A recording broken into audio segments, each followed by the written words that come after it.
आज main program में focus तो हम मसला कश्मीर के हवाले से ही करेंगे, जो बहुत बड़ा इस इलाके के अंदर एक ऐसी डेवलपमेंट हुई है कि उसके लॉन्ग टर्म इम्प्लिकेशंस बहुत ज़्यादा हैं, सिर्फ ना सिर्फ इस खित्ते के लिए बल्कि पूरी दुनिया के लिए उसके लिए मसाइल का सबब बन सकता है अगर इसका मुनसफाना हल तलाश ना किया जा सका। गो पिछले 70 साल इसी लड़ाई में गुजर गए हैं कि एक हल तलब मसला है जिसके सोल्यूशन के लिए यूनाइटेड नेशंस की जो रेजोल्यूशन है उसके मुताबिक आगे बढ़ने की ज़रूरत है। लेकिन प्रोग्राम का आज जो आगाज़ करेंगे, इक़्तिसादी मामलात के हवाले से कुछ नंबर्स आए हैं और वो नंबर्स बहुत ही परेशान कुन हैं। परेशान कुन इस तरीके से हैं कि अगर एक सिंगल ईयर के अंदर पाकिस्तान के अंदर फ़िस्कल डेफिसिट जो माली खसारा होता है उसका तज़किरा करें, या पाकिस्तान ने जो गैर मुल्की कर्ज़ों में इजाफ़ा किया है एक साल के अंदर, एक माली साल के अंदर, उसका ज़िक्र करें, या टैक्स रेवेन्यू की ग्रोथ का ज़िक्र करें, तो शायद इतनी बदहाली पिछले 30-40 सालों में कभी देखने में नज़र नहीं आई जितनी एक गुज़श्ता साल, एक माली साल के अंदर देखने में नज़र आई।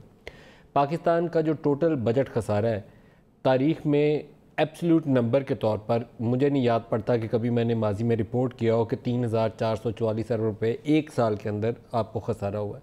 जब आपने टोटल टैक्स रेवेन्यू जो फेडरल बोर्ड ऑफ रेवेन्यू ने इकट्ठे किए हैं उनकी टोटल जो मिकदार है, उनका हुजम है, वो 3830 अरब रुपये है। 3,830 अरब रुपये आपने टैक्स इकट्ठा किया, 3,830 अरब रुपये, ये उससे पिछले साल भी इतना ही इकट्ठा हुआ था। तो there is no growth actually, हो सकता है 10-20 अरब कम ही हुआ हो, और 3,444 अरब रुपये आपने खसारा कर दिया।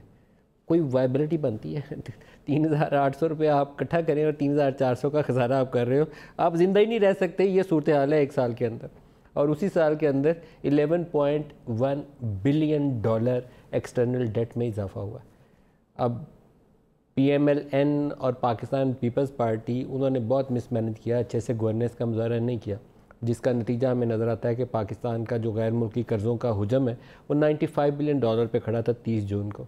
लेकिन वो चोर और डाकुओं की हुकूमत जिसे पाकिस्तान तहरीक इंसाफ ताबीर करती थी, उसके बाद एक साल के अंदर 11.1 बिलियन डॉलर्स, नो जस्टिफिकेशन।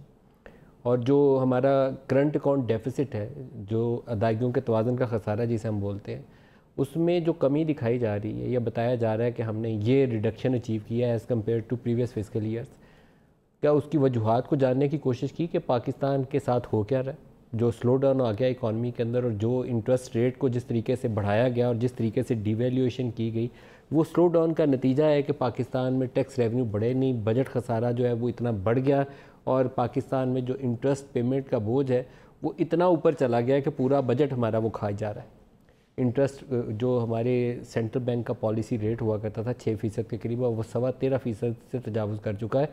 उसी के नतीजे में हमारा जो लार्जली जो पैसा है, बजट का बड़ा हिस्सा है, मेजर चंक है, single largest spending item expenditure side के ऊपर, वो इंटरेस्ट पेमेंट की नज़र क्यों हो रहा है कि आपने 2 गुना से ज़्यादा इंटरेस्ट रेट्स में सेंट्रल बैंक के उसमें इजाफा कर दिया। तो ये सज़ा मिलेगी हमें इस मिसमैनेजमेंट की। कोई बग़ैर किसी हिकमत अमली के, बग़ैर किसी मंसूबे के पाकिस्तान तहरीक इंसाफ की हुकूमत ने इक़्तिदार को संभाला। इनके पास कोई प्लान नहीं था। इनकी इकनॉमिक टीम जो थी, ना सिर्फ ये कि वो एक अच्छी मनसूबा साजी करने में नाकाम रही, अगर इनको मालूम था कि प्रीवियस गवर्नमेंट जो है वो पाकिस्तान में मेस क्रिएट करके गई हैं, वो अच्छे से टैक्स का निज़ाम कायम नहीं कर सकी, उन्होंने करप्शन को फ़रोग दिया, उन्होंने कर्ज़ों पे निसार किया, तो आपको वजूहात तो पता थी ना। तो जिस दिन आपके फाइनेंस मिनिस्टर भी डे 1 से तय थे कि ये फाइनेंस मिनिस्टर है, तो आपके पास प्लान नहीं था, जिसके नतीजे में ये आज हमें सज़ा मिल रही है। और टैक्स वालों की साइड के ऊपर अब शबर ज़ैदियाब आए हैं, उनका इम्तहान अब 1 जुलाई 2019 से स्टार्ट होता है। उससे जो प्रीवियस सेटअप था, उसके जो वज़ीर थे और जो चेयरमैन FBR रहे होंगे, उनसे बंदा पूछे कि ये 3,830 अरब रुपये जो आपने इकट्ठा किया, मार का मारा है, टारगेट आपका 4400 अरब रुपये था, 4400 अरब रुपये। तो ये जो 650 अरब का लॉस हमें नज़र आ रहा है टैक्स रेवेन्यूज़ में, इसका जवाब कौन देगा? किसी को इसका हिसाब देना चाहिए कि नहीं देना चाहिए? बहुत बड़ा खसारा है, perhaps one of the largest in recent history. तो मैं प्रोग्राम का आगाज़ इसी से करना चाहूँगा, क्योंकि दूसरों के ऊपर उंगली उठाना बहुत आसान होता है, गाली देना भी बड़ा आसान होता है। जब आपसे पूछा जाए कि आपकी परफॉर्मेंस क्या है, तो उसका जवाब सिफर भी नहीं है, मनफी है, लॉसेज हैं पाकिस्तान के लिए, तो उसका हिसाब किसी को देना चाहिए, इसकी भी अकाउंटेबिलिटी होनी चाहिए।